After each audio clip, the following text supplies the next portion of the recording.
अरे बीच भवन में मेरी नैया डूब रही कश्ती है मैया, और जी भजनी में लगाए हैं।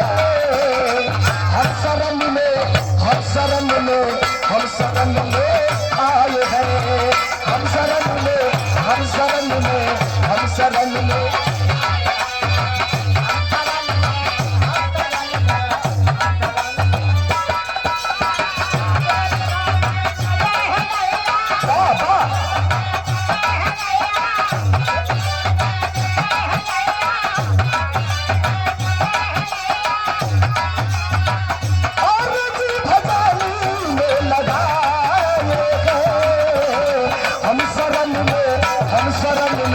हम शरण में आए हैं। हम शरण में हम शरण में।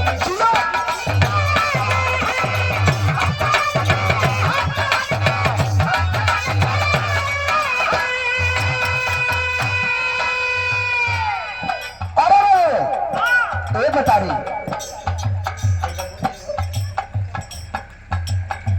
स्वागत की कड़ी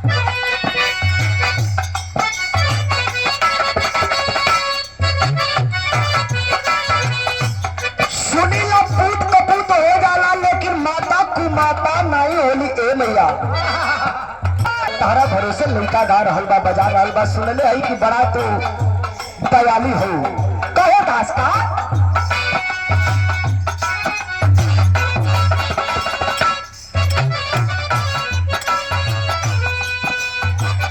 अरे माई जाने ली अपने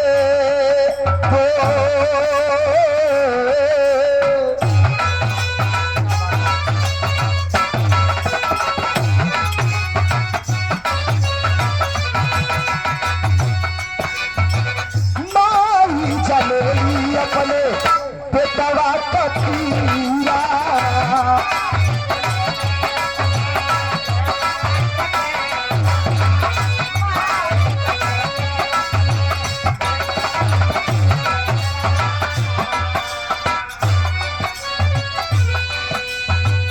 माई जनेली अपने